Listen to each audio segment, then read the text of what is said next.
Thank you, Kelly. Hello, everyone. Welcome. What a beautiful sunny day it is. We thank you for your time.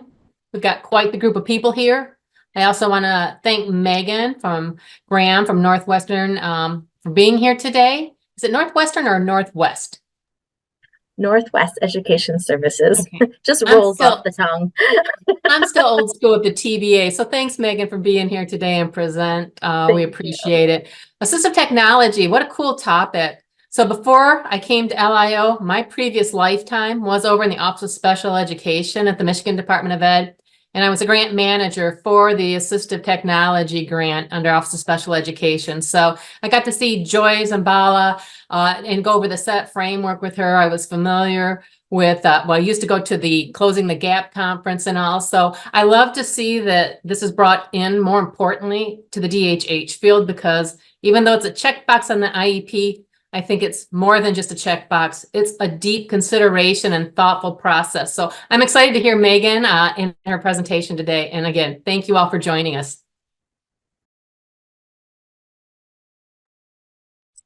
Thanks, Roxanne.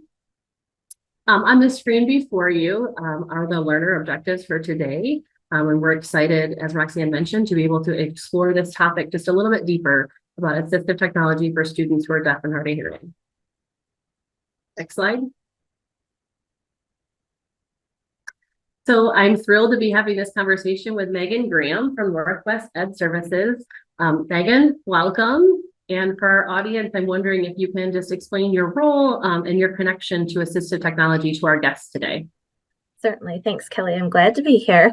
First of all, huge props to Christy Labdell for working on the back end of this presentation and really putting all the information together. And then unfortunately, she was able to be here. And so, so here I am today. I am the Assistive Technology Consultant at Northwest Education Services in Traverse City. And I've been doing assistive technology primarily in schools for about the last 24 years.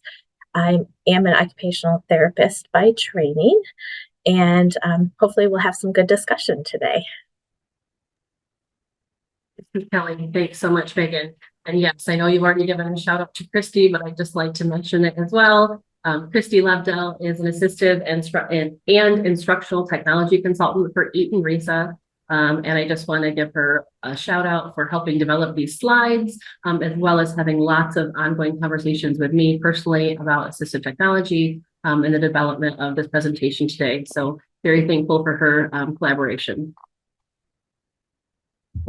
So Megan, I'm thankful that you're able to join us as we kind of dive into this question that every single IEP team has to address. And that is, does the child need assistive technology devices or services? So just to share a little bit of background with you, Megan, as well as our audience today, last year, Live with LIO hosted a session called What the Tech, which highlighted assistive listening devices, as well as remote microphone technology. And there were some ongoing questions about AT that really kind of needed this deeper dive on this broad topic. And so that is what prompted this webinar today. So that is where we're coming from and why we're here today. And so in the next hour, we're hoping to explore some AT considerations beyond the remote microphone technology. So on the screen before you is a screenshot of some guidance that is put out from Michigan Alliance for Families regarding assistive technology. Megan, to get this conversation started, can you share with us what the definition of AT is and what the law says about AT within the IEP? Yes, certainly. So IDEA talks about assistive technology by defining it in two different areas, which include assistive technology devices and assistive technology services.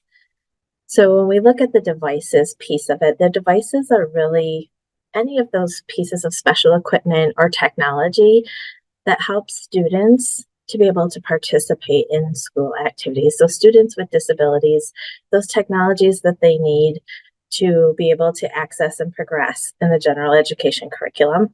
It does specifically exclude surgically implanted medical devices, but pretty much anything else that we can think of, from light tech all the way up through high-tech devices.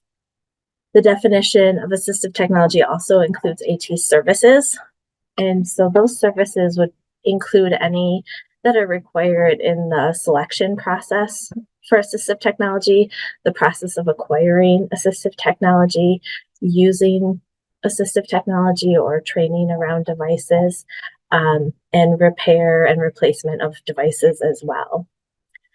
Interestingly, the law does not specify any particular person or position that is required to provide these services. And so, we see every day our itinerant staff from different disciplines providing assistive technology services for students across the board. The purpose of assistive technology consideration in the schools is really to determine whether or not assistive technology is needed for our students in special ed to access free and appropriate public education and to progress and access the curriculum in their least restrictive environment. Interesting, the timeliness here, the U.S. Department of Education just released a new Dear Colleague letter on assistive technology and a document around myths and facts surrounding assistive technology. So on this next slide, we actually have a quote from that document. So the myths and facts document includes 28 different assistive technology related myths and then offers facts and explanations to debunk each. So I'll give you just a minute to read through this particular one.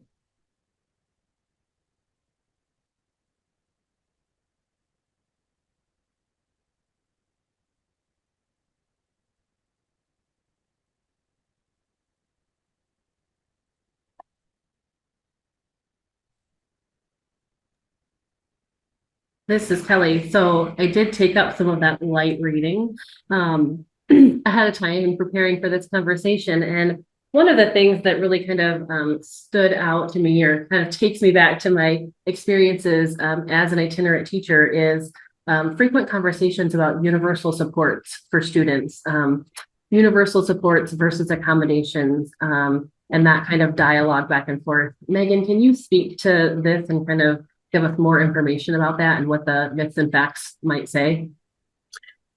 Yes, so certainly we know that in every educational environment, there are universal supports that are provided for all students. Where we draw the distinction is whether those supports are actually needed for a student to access and progress in the curriculum versus whether they are just available. And so when those supports are actually necessary for the student, we absolutely want to make sure that those are documented somewhere in the IEP. We also know that what is provided between buildings and between districts for students who may be experiencing a transition year, that those supports vary. Sometimes they even vary from classroom to classroom, really. But so we want to make sure that we have those a student's specific needs documented in the IEP. Where that occurs may vary slightly depending on the district, but it's very important to make sure that those needs are documented and that there's data included in the PLAF related to those accommodations as well. Megan, I hear you saying that, we may have conversations, especially as teacher consultants or staff who are working with students who are deaf and hard of hearing about closed caption, for example, being a building-wide measure, just something that's universally implemented in this building. And so it doesn't need to be listed as a supplementary aid and service. And what I'm hearing you say is that if the student needs it, it needs to be documented in the IEP. And where it's documented is up to the individual IEP team. But we can all kind of agree on that baseline that if a student needs it to make progress, then it needs to be documented within the IEP. Correct. I would definitely say that is best practice. That yes, it's a tool that's available and benefits a lot of students, but if it's truly a need for a student to be able to access the material, then yes, it definitely needs to be documented somewhere in the IEP. I think this is a great conversation to be having, Megan. And another thing that just sticks out to me just from this slide alone is that word consider. Can you talk to us about the word consider and what that might mean for IEP teams? Yeah, so a lot of times we draw a little bit of a distinction between the words consider and assess and evaluation. And so what I might offer when we talk about the consideration process, it can be a pretty informal process. And I think the IEP document lends itself to that piece of it. So yeah, thank you, Amanda. When we look at how it's laid out in the IEP, that consideration process can really be a conversation of, is the current technology in place, if there is any, or is that meeting the students' needs? If yes, then we make sure that we document those needs in the IEP, oftentimes, typically in supplemental aids and services. Again, making sure that there's data in the PLAF to reflect that. If you have a comment box in this special factors section, we also list specific tools there. So again, different districts may do it differently. We typically do list specific tool names when we talk about PLAF data. And so, we might say something like the student is currently using co-writer word prediction support to support written output. And then we would give data of what that looks like when they use it and what it looks like, what written output looks like when they do not. We don't then put the specific name, though, in supplemental aids and services, but we describe the features of a tool that a student might need. So with my example of word prediction software, we would list that in supplemental aids and services, word prediction software, and then list any specific features that the student would need. So we might say the student, depending on their needs, they need flexible spelling, they need text-to-speech support, they need a topic dictionary. And so to make sure that whatever technology is provided has those specific features that they need. Thanks, Megan. I heard a couple of things as you were talking that just made me kind of stop and pivot. This screenshot up here is the questions that are listed under special factors on the supplementary aids and services page of most IEPs. And sometimes they're so small that teams actually just kind of miss them altogether. So it's important to draw that distinction today and call them out, that those questions are listed. There's also 4 other checkbox questions. And so for those of you listening on our conversation today, if you know where the other 4 boxes are, there's a really good chance that these boxes are near that or on the same page of whatever IEP system that your district uses. So the questions regarding mode of communication and positive behavior supports and Braille instruction, it's usually located on the same page, but these 2 questions are really specific to communication needs as well as assistive technology devices and services. So the other piece, Megan, as you were talking, I could think of at least one Michigan document that I've used to kind of help teams in that consideration process. And I'll speak to that later. But I'm wondering if there are any resources that you might be able to highlight for teams that they could be using as they consider AT needs for a student. Yes, definitely. So we might look at the first one that we have here is the Assistive Technology Consideration Flow Chart. And so this chart actually might look different between different districts. This one was put together by the My AT Leaders group with the idea that it could be used around the state. So you can certainly adopt this one in your district. Other districts might have their own flowchart that they have already adopted and are using, and that is completely fine too. There's certainly not IDEA and the Department of Ed do not endorse any particular specific consideration process. But this is nice to at least look through. So again, when we're talking consideration and then that more informal conversation, just really looking at the question at the top of this flowchart, is the student making adequate progress on IEP goals and in the general curriculum with the current supports? And so let's step through that a little bit more on these next couple of slides. So if the answer to that question is no, and as we're thinking about that question, you'll see on this slide listed on the right-hand side, a lot of the areas that we may consider assistive technology for. Again, this list probably isn't completely comprehensive, but at least highlights a lot of the areas that we might think of, especially in the schools. I'll give you a second just to look through those.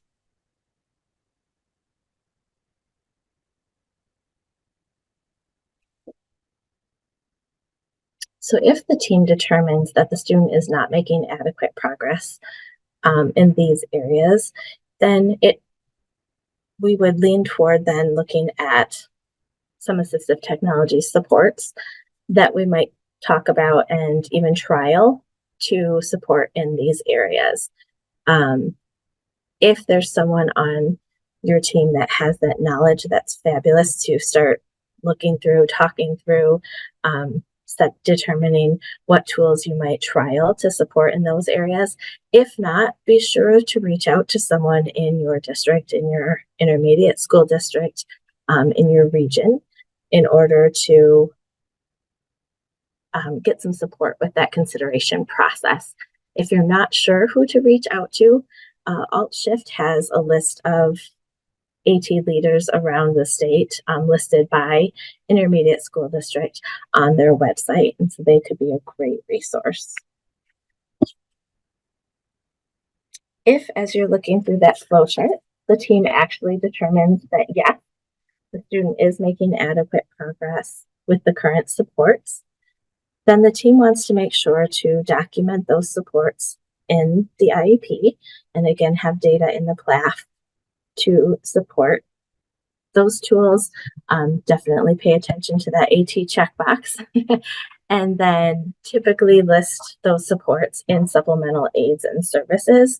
Again, using more generic language of what features of a tool does the student need versus writing a specific tool name or brand in that section.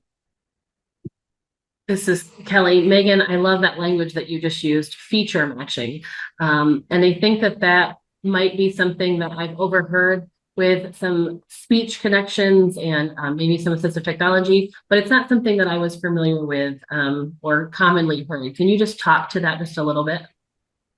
Yeah, so really looking at what specific features of a tool does the student need. And so again, going back to my example of word prediction, which I know probably doesn't relate totally to the DHH students, but does the student need flexible spelling? So for me, that would be looking at, is the student able to enter the first few letters of a word correctly, or are they likely to have a letter or two off?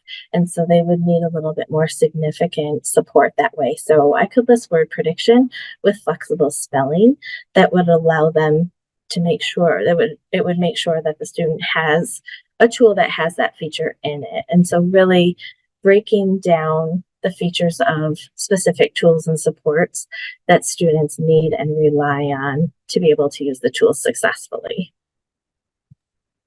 Thank you for that clarification. So are there any additional resources that maybe teams should be looking at? Yeah, there are so many resources out there right now. We've listed a few here for you. We'll talk a little bit more in depth about the SET framework, which is really just a framework to guide conversation around the assistive technology consideration process. We'll share some more resources from the Georgia Project for Assistive Technology with you as well. And then just some other websites that you might want to check out. Ocali has a nice consideration checklist. And so again, breaking it down by areas, tasks that we want to focus on supporting students, we can look through and see what options are available. And the same with WADI, they actually have several resources on their page, especially in their publications section. Be sure to go in and check those out if you're looking for more information. Thanks, Megan. Yeah, those are some really good resources. I checked them out prior to today, and just looking through kind of just with the idea of building your toolkit so that you can get information from different places, broaden your own awareness and understanding of tools that you might need to consider for students, just as educators to have that robust knowledge to either build it for yourself or to be able to reach out to your assistive technology consultant and provide support that way. Also on this list is the Assistive Technology Skills Inventory, which folks may or may not be familiar with. That is a tool that AltShift also puts out. And what I like about that tool is it's actually for the providers, but you can use it in both ways. You can use it to get ideas from, but really it's for professionals to rate their knowledge and skills and even their ability associated within their roles in the areas of assistive technology, and for their administrators to use that inventory of their staff to say, ooh, this might be an area we need to seek out some additional professional development in. So if your team is looking to kind of build some resources in that area, AltShift Assistive Technology Skills Inventory might be a resource for you. And then I also wanted to highlight Optimizing Outcomes, which was put out by the National Association of State Directors of Special Education. The third edition of this document was put out in 2018. And there's an entire chapter 6, that highlights school, environment, access, and accommodations. And the SET framework, which is the first one I think we're going to dive into further, is actually mentioned right in Optimizing Outcomes. So Nice. it's a tool that's commonly known and talked about in different places. So I'd love for you just to give us maybe a rundown of that and some more history about the SET framework. Yeah, certainly. So the SET framework was developed by Joy Zabala in the early 90s. So it's actually been around for a really long time. It's intended to be really a framework for guiding discussion around the consideration of assistive technology. It's also intentionally set up that last column, the tool column, is the farthest to the side. And so intentionally set up so that we're not starting the conversation around the tool. The most important pieces of assistive technology consideration are really the student, the environment, and the task, which are the first 3 sections of the framework. It's certainly a whole child initiative and approach, and it takes the input of an entire team to step through all of these pieces. So while you might have people coming to the table thinking, I'm not an expert in assistive technology, not sure how I'm going to participate in the process, all of the people at the table are experts in the student, the environment, and the task. And those are the most important pieces to get down. So when we think about the student, we're going to look at the student's strengths, their current performance, their challenges, and we're going to look across a broad array of activities in their day. When we think about environment, we might think about how is that classroom arranged? What supports are already available in the classroom? What materials are there? What people are there? Other than students and a teacher, are there other support people coming in and out of the room during the day? And then we really want to be specific about identifying this task that we want the student to be able to participate in a school environment.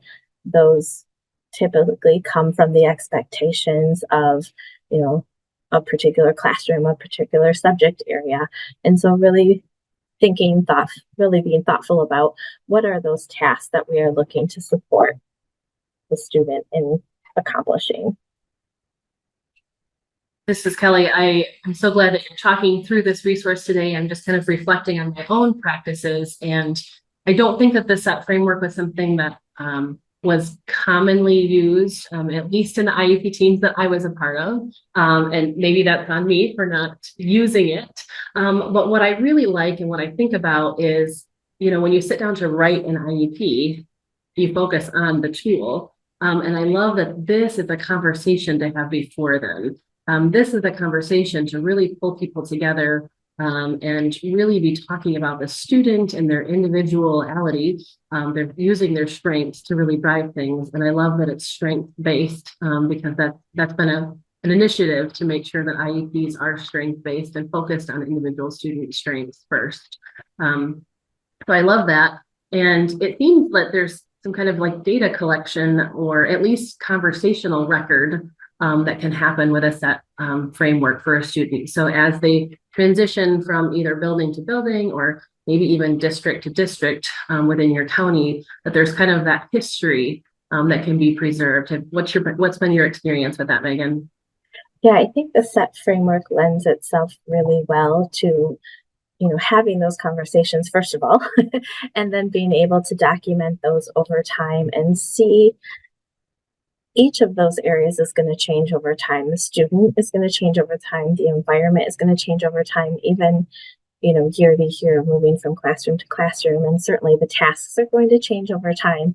And so if, again, in different districts, I think it looks different how teams document those conversations, but it's important to make sure that there's some system in place to be able to reflect what has been considered, what has been tried, what was the outcome of those trials, how did those trials go, and to be able to maintain that record over time.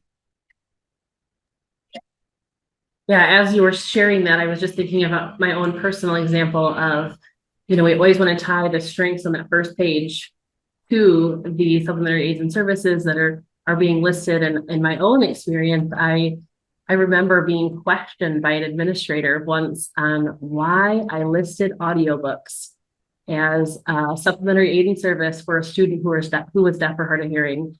And I think just from a place of curiosity, there was an assumption maybe that because the student was deaf or hard of hearing, that they didn't need audio support. And I was able to point back to the student's strengths where I had specifically listed that the student could comprehend things better when they were read aloud. Despite having a difference in hearing, the student was very much an auditory learner. And so because that was documented right in the student's strength, it tied directly to that tool that was listed. And so I think my takeaway from this is that we might be having a set mindset, if that makes sense, as we're developing IEPs, but this is actually a tool to be able to record that. And to document it, and maybe even to push us further to consider some other things like the environment and the tasks specifically. So I really like that tool. I'm glad that you were able to highlight that today. And I think it will highlight another tool for us. So I'll hand it back to you. Yeah, another one to take a look at is from the Georgia Project for Assistive Technology, GPAT. They have a nice assistive technology consideration resource guide. It's a very comprehensive document that, again, lays the information out in columns, as we saw with the SET framework. But their columns really look at considering a specific task. So looking at, again, with that SET framework, that first T, task, looking at the tasks that you might expect to see, especially in an educational environment. And then when you are under the task that you want to look at, so again, if it was reading or writing, whatever that task is, what are some standard classroom materials that are available for students to access? So again, looking at some of our universally available supports and tools. And then the next column looks at what might be some reasonable accommodations, modifications, or strategies to support the student in being able to complete those tasks. And then the last column is ideas around assistive technology solutions to be able to support students in completing those tasks as well. So it's a nicely laid out document. And again, it's a nice go-to spot. Again, I don't think any document can completely highlight every single tool available, but it will at least be a good jumping off point for teams to look through and get some different ideas and start that discussion around what assistive technology tools might be helpful to consider. Absolutely. And just to add to that, I agree. I don't think any one list is exhaustive and can encapsulate every single thing that we may need to consider. But by pulling these resources together and building our own educator toolboxes, so that we know we have access to different information and we can pull things together. And if one thing is maybe missing something that we really like from another document, we can take that and use that. So I do like that this specific resource that you're highlighting right now, the GPAT, has a DHH specific kind of lens. At least there's a page that lends itself nicely to some accommodations as well as assistive technology tools and supports that teams might consider. So thank you for highlighting that today. moving forward, I was drawing some similarities to the SET framework with our Michigan communication plan for students who are deaf and hard of hearing. For those of you who aren't familiar, this plan was developed and updated in 2020. It is a resource that is available for anyone to access on our webpage, MDE-LIO.org.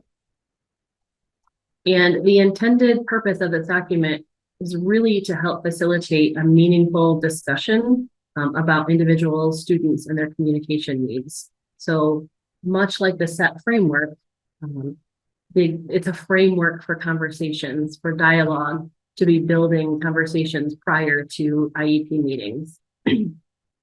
What I personally like about this tool is that the IDEA special factors that are listed for DHH are really the building blocks of this document. It was built on those things, so it considers those 4 special factors that IDEA lays out. It's really a resource. It's meant to be a tool for helping teams have those thoughtful discussions. And then additionally, you may not know that the last page of it is an appendix that highlights some potential tools that may support communication and or access to learning in the classroom setting. So for those of you who maybe aren't familiar with this document, I did want to just highlight some of the questions kind of specific to this topic that are listed in that document are the following. I'll list 3 questions. What assistive technology devices and services does the child need to access language, communication, and instruction? So it's just a question that's within the document that you might have, again, ahead of an IEP team meeting. Another question is, what accommodations does the child need to access language, communication, and instruction? And then additionally, what personal hearing devices, if any, does the child use? So if you haven't had a chance to check out this tool, I encourage you to check it out on the MDE-LIO website. It is located under Service Delivery Tools. And thank you, Amanda, for going right to that document and pulling it up. Right there towards the end are the 3 questions that I just read aloud. And then the very last page of this document is that appendix or additional resource that teams might find helpful. So there's a lot of good information there. If you haven't checked it out, maybe build some time into your schedule, either this week or next week. Just save a half an hour for yourself to say, I'm going to go check out that resource. Because if we don't plan for it, it probably won't happen. All right, on to the next slide. Just like that appendix that Amanda just showed on the screen for us of the communication plan, the following slides are really not an exhaustive or exclusive list of considerations. However, one of the takeaways from today is that we'd like you to be more comfortable and have more awareness of how to describe supports that could be considerations.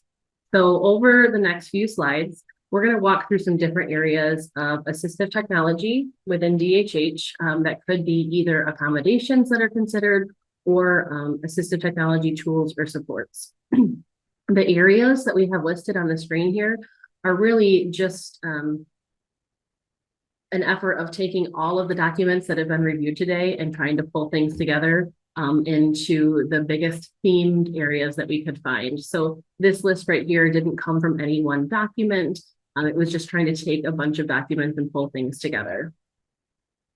So we're going to move through these and just, again, not trying to give you a list of things that you have to consider for every student, but as educators, as parents, as families, we want you to build your understanding and awareness of things that might be considered so that as you encounter these needs for individual students, you have that toolbox to go back to look through and say, what might we need to consider?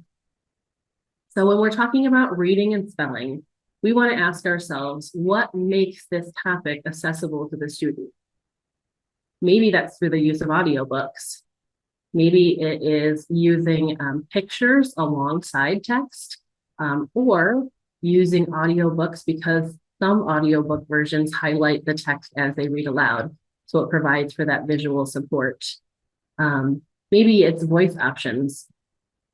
When you start looking at texts that can be read aloud, different tools allow you to change the voice and the rate at which speech is read aloud. So these are just things to consider as you explore these needs for students.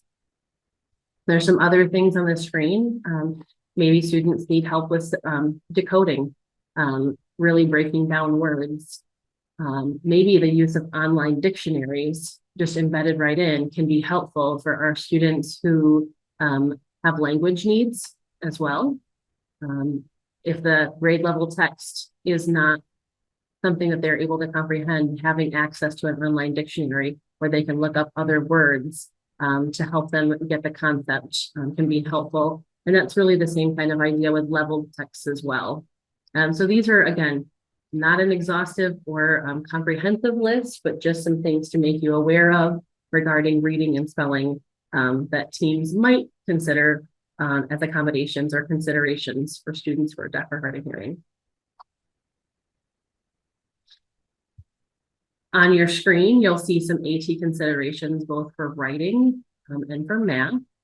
So again, just trying to build your own toolkit so that you have access to this information, and maybe just something to think about for the next student. So for writing, graphic organizers might be something that we consider. Speech to text could be something that's considered. Note taking in general could be something that's considered, but it could also be very individualized to the student. Does the student need the notes provided completely before the lesson, before things are presented? Or does the student need a copy of the notes after the class? What helps that student the most? Does the student need a copy of what some call closed notes, CLOZE, where individual words are just missing and they fill them in? If that's what works best for the student, then those are kind of the parameters or that feature matching, if you will, that Megan was talking about, that could be spelled out.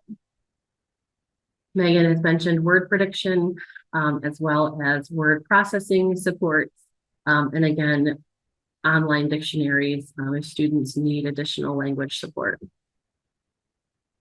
In the areas of math, hands-on manipulatives might be something that we need to explore. Visual supports, as well as story problems. Maybe the issue is just the language and story problems need to be read aloud. Again, looking at each individual student and their needs to really help determine why that barrier is a barrier, and if there's anything in the environment that needs to change to help support the task, or if there is a tool that is needed to help improve accessibility.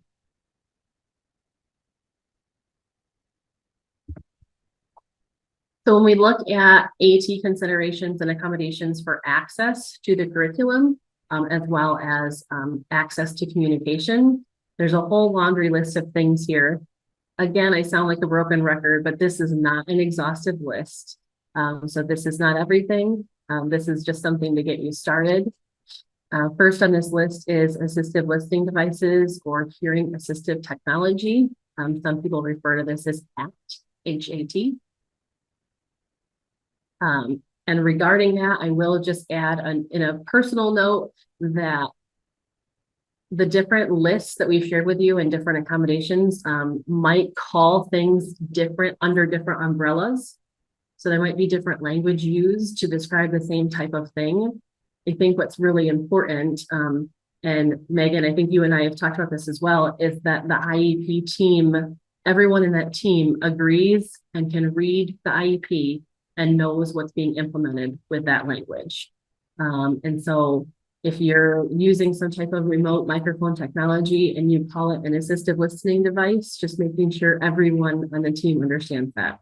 If you list it as hearing assistive technology, make sure everyone on the team understands what you mean using that title.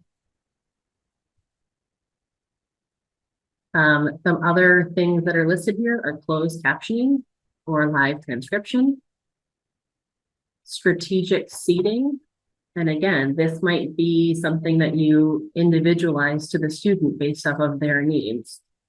Strategic seating for one child is not the same as the strategic seating for another child.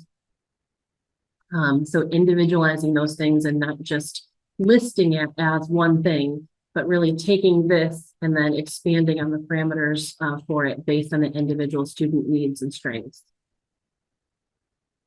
Pre-teaching vocabulary and concepts might be something that is considered by the IEP team. Providing visual supports. A certified American Sign Language interpreter if that's needed for the student, if that's determined by the team. Cued speech transliterator, or augmentative or alternative solutions for communication, or what we refer to as AAC. So additionally, looking at the areas of learning and studying, some accommodations that teams might consider, or some technology supports could be graphic organizers, again, pre-teaching vocabulary, that copy of notes, daily planners, or visual or auditory reminders if that's helpful for the student. Again, tying all of these things back to the student strengths and the individual student needs.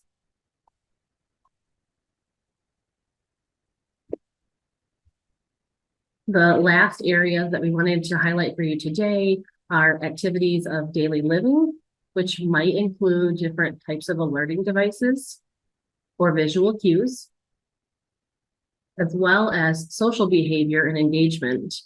And this might mean access to children's literature or any kind of young adult literature that includes deaf or hard of hearing characters.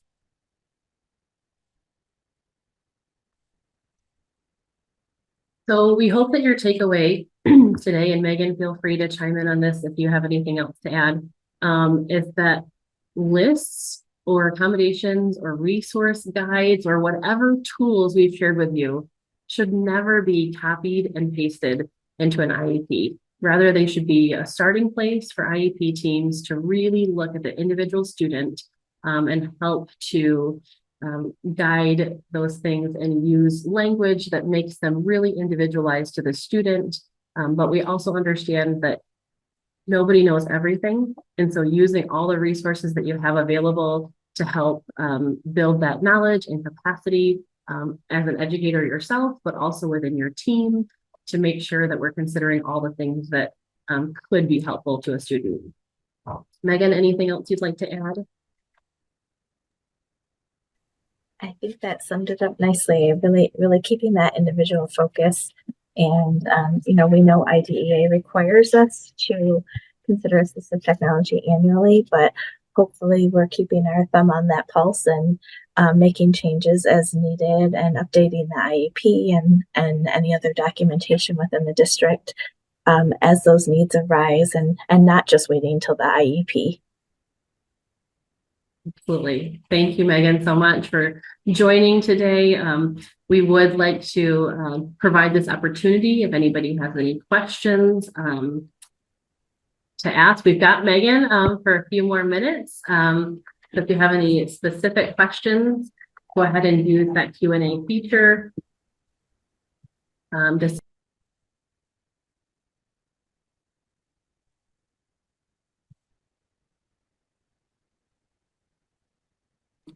if you're struggling to find the Q&A, it might be hiding under your More button, the 3 little dots.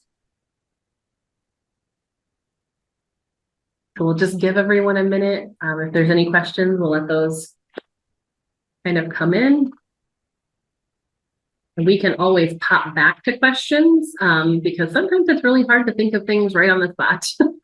So not hearing any from Amanda right now, I'm going to go ahead and cover some upcoming LIO events.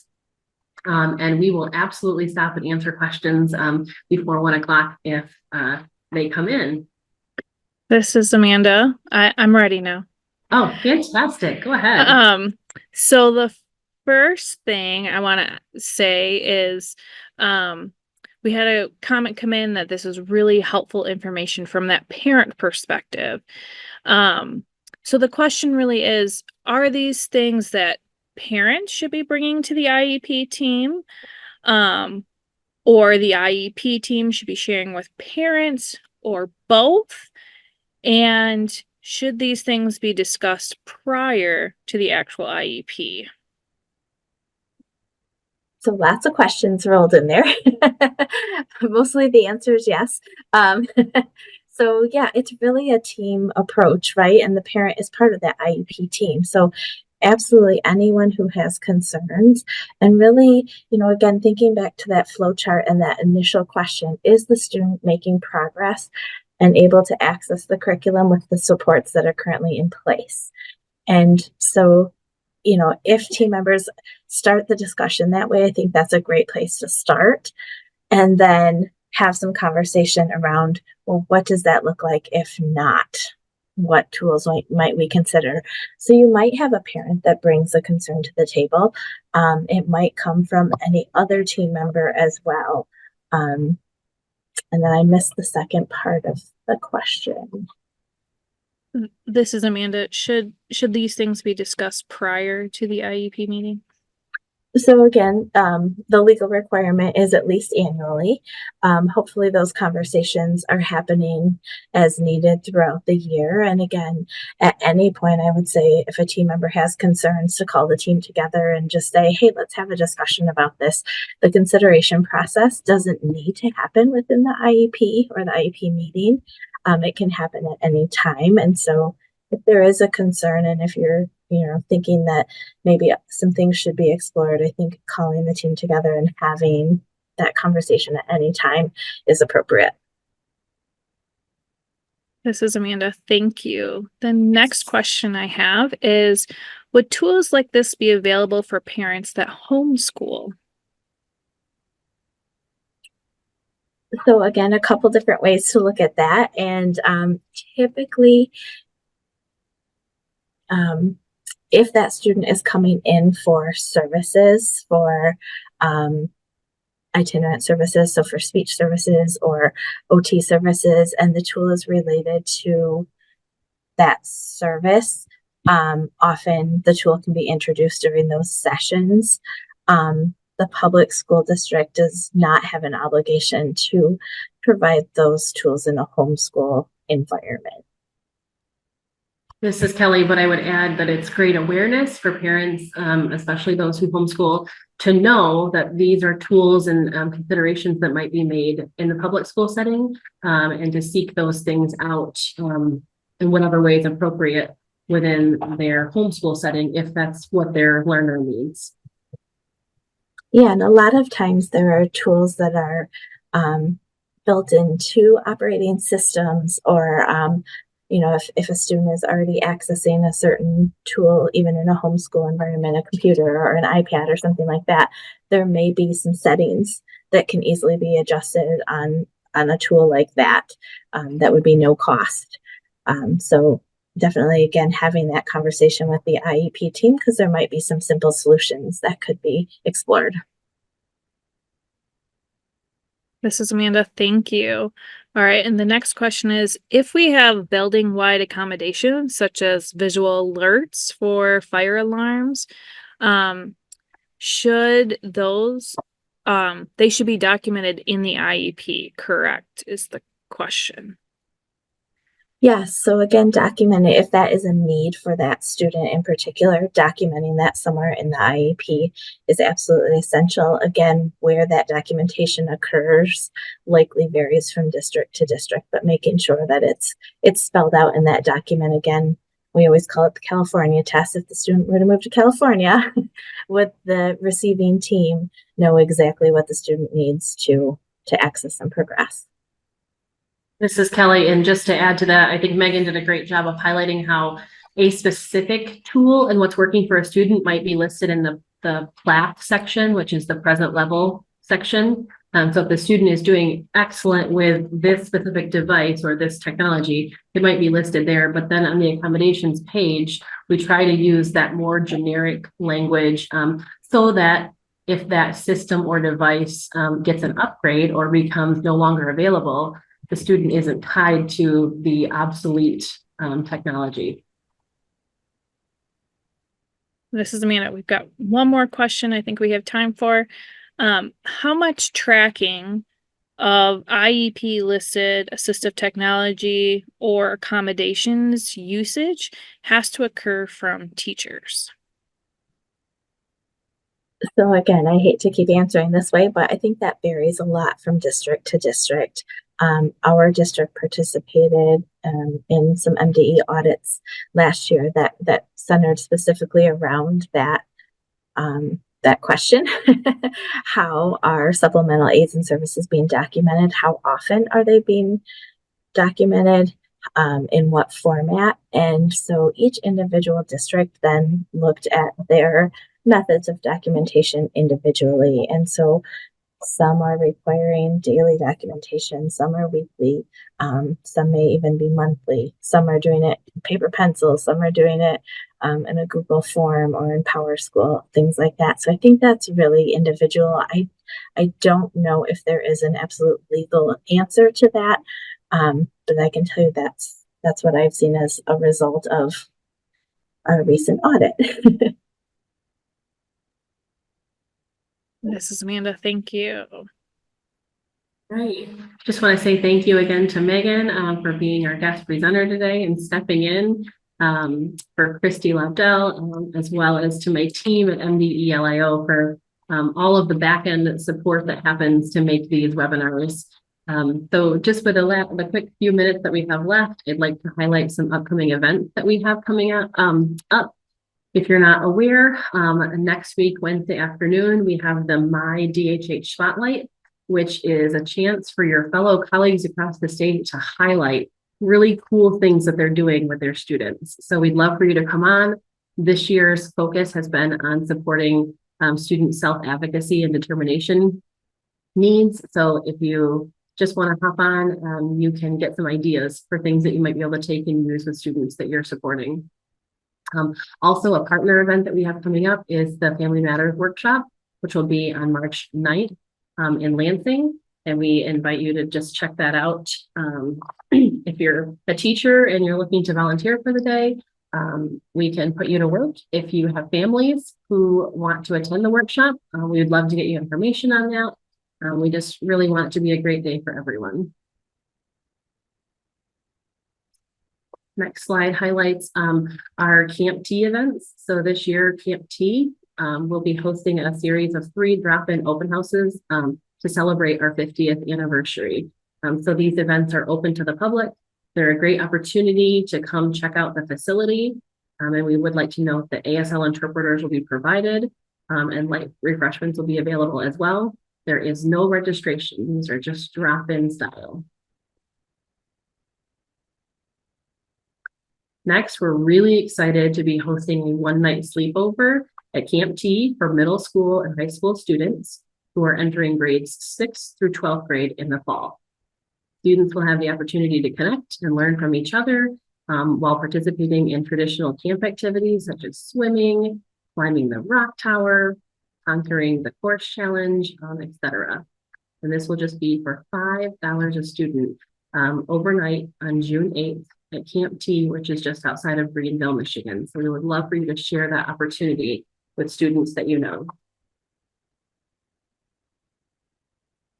If you have any families that you're supporting that have students who are either blind, visually impaired, or deaf or hard of hearing, ages 0 to 5, we invite you to share with them our Camp Tea Little Explorers Playgroup.